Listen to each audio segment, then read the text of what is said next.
খেতে তো দারুণ লাগে। অনেকে জানে না একটা রাঙা আলু দিয়ে এত সুন্দর পান্তুয়া ঘরেতেই তৈরি করা যায়।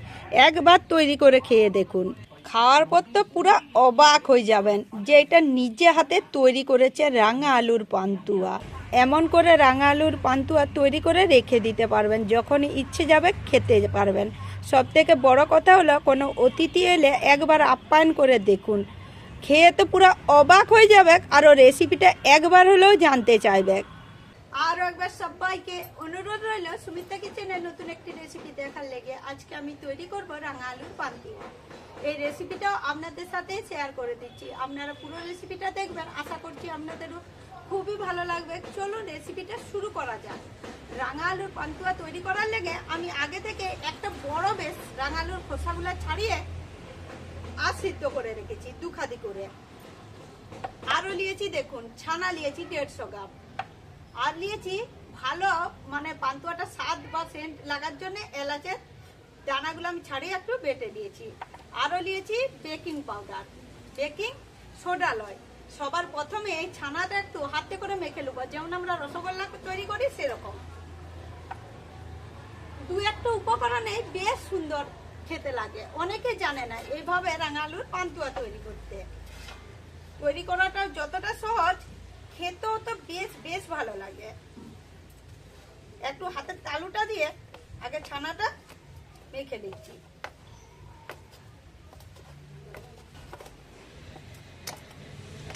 হাত দিয়ে ঘষে ঘষে বেশ সুন্দর করে ছানাটা মেখে নিয়েছি। এরপর দিয়ে দিচ্ছি রাঙা আলু সিদ্ধ করে রাখা। এটা একটু ভেঙে দিচ্ছি, ভেঙে আর ছানার সঙ্গে একটু মিশিয়ে দিচ্ছি।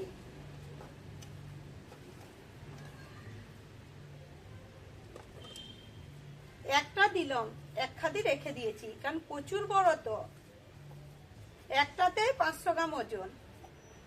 এরপর দিয়ে দিচ্ছি আরো পরিমাণ মতো চালের গুঁড়া, এই যে এই রাঙালু আর ছানার ডোটাকে একটু শক্ত করার লেগে। আরো দিয়ে দিচ্ছি বেকিং পাউডার, ছোট্ট 1 চামচ। খুব বেশি দেওয়া চলবে না। আবার দিয়ে দিচ্ছি এলাচের দানা। এগুলো দিয়ে একটু বেশ সুন্দর করে হাত দিয়ে মেখে দিচ্ছি। একটা ডো, রাঙা আলুর পান্তুয়ার ডোটা মাখতে আমার যতটা চাল গুঁড়া লেগেছে আমি ততটা দিয়েছি। যে কোনো শুকনো চালের গুঁড়া হলেই হবে, কাতব চাল হোক সিদ্ধ চাল হোক, কোনো অসুবিধা নাই। আর এখানে দেখুন বেশ সুন্দর করে ডোটা মেখে দিয়েছি। এরপর এটা একটা ধারে রেখে দিচ্ছি। এইদিকে আমি উনানটা ধরিয়ে পান্তুয়ার জন্য চিনির রসটা তৈরি করে নেব।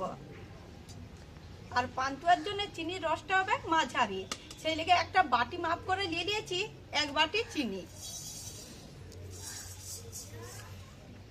ওই বাটির মাপ করে দিয়ে দিচ্ছি 1 বাটি জল।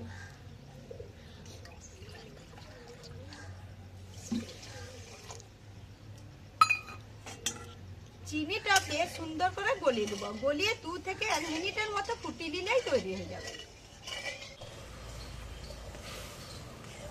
2-3 মিনিটের মতো ফুটিয়ে বেশ সুন্দর করে মাঝারি যে চিনির রসটা আমি তৈরি করে নিয়েছি। আর হাত দিয়ে এইভাবে দেখাচ্ছি, দেখুন হাতের মধ্যে এইভাবে ঘষলে একটু চ্যাট করছে, তার মানে পান্তুয়ার জন্য রসটা ঠিকঠাক ভাবে তৈরি হয়ে গেছে। এরপর ঢেলে দিচ্ছি একটা জামবাটির মধ্যে। ঢেলে চিনির রসটাকে আমি ঢাকা দিয়ে রাখবো, তাহলে রসটা গরম থাকবে। আর এইদিকে কড়াইটা পরিষ্কার করে সাদা তেলটাও গরম করতে দিয়ে দেবো। এইদিকে আমি পান্তুয়ার জন্য যে ডোটা মেখে রেখেছিলাম ওইটা পরিমাণ মতো লুবো আর গোল গোল করে পাকিয়ে নেবো, পান্তুয়ার যেমন শেপ করে সেরকম করে। পাকানোটা খুবই সহজ। আমি এই যে এরকম মাপটা তৈরি করছি, আপনারা চাইলে ছোট বড় আপনাদের সুবিধা মতো তৈরি করবেন। তৈরি করাটা তো খুবই সহজ। এত সুন্দর এত সহজে 2-1টা উপকরণে রাঙা আলুর পান্তুয়া তৈরি করা যায়, আপনারাকে কি বলবো। আর লেগেই আপনারাকেও বলছি একবার হলেও তৈরি করে খাবেন। এই সিজনে খেতেও ভালো লাগে, আর রাঙা আলু এখন প্রচুর অ্যাভেলেবেল। সবকটা রাঙা আলুর পান্তুয়া আমি তৈরি করে নিয়েছি। আর দেখতে দেখুন কত সুন্দর লাগছে, আর এক থালা হয়ে গেছে। আর এইদিকেও তেলটা গরম হয়ে গেছে। এখানে একটা কথা বলে দিচ্ছি, খুব বেশি যে একদম ধরকা জালে ভাজবো তা নয়, হালকা তাপে ভাজবো। ইয়ার পর পরিমাণ মতো পান্তুয়া লুবো আর তেলের মধ্যে দিয়ে দেবো। আমি দুবার ভাজবো যা তৈরি করেছি।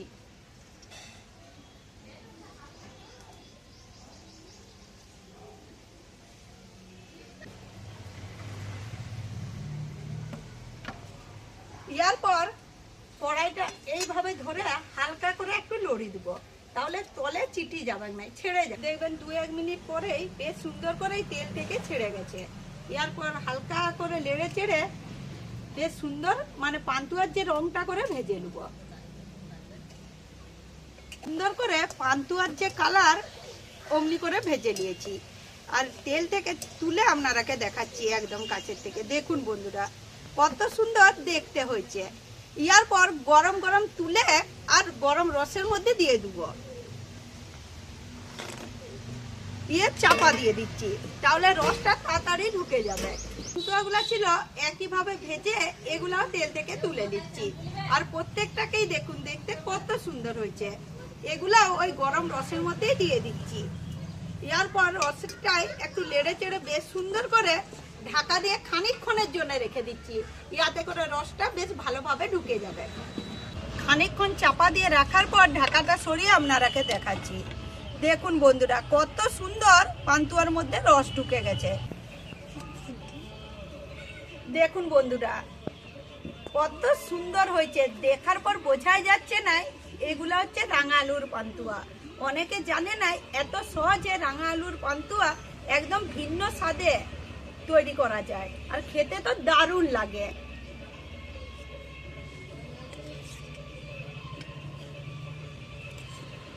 এইদিকে আমাদের তুষার বাবু আর নেড়ি ওদেরকে বাটি আনতে বলেছি বলে বাটির সাইজ দেখুন নিয়ে এসে বসে পড়েছে। ওরা তখন খেলছিল, যেই মিষ্টি হয়ে গেছে সেই খাবে। তোরা নে, এটা কি করছে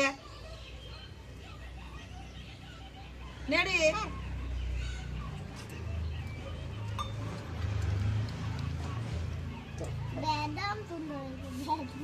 বন্ধুরা এরা ভিডিও করে করে প্রচুর পাকা হয়ে গেছে, আমাকে আর বলতে হয় না কেমন তৈরি হয়েছে, ওরাই বলে দিচ্ছে। বন্ধুরা আজকে আমার রাঙা আলুর পান্তুয়া রেসিপিটা দেখার পর যদি আপনাদের একবার হলেও ভালো লেগে থাকে তাহলে আমার চ্যানেলটা সাবস্ক্রাইব করে শেয়ার করতে ভুলবেন না। এইরকমই নতুন পুরনো দিনের ভিডিও দেখার লেগে। নতুন পুরনো বন্ধুরা যে যেখান থেকেই দেখে থাকেন তাদেরকে আমার আন্তরিক ভালোবাসা আর অসংখ্য অসংখ্য ধন্যবাদ।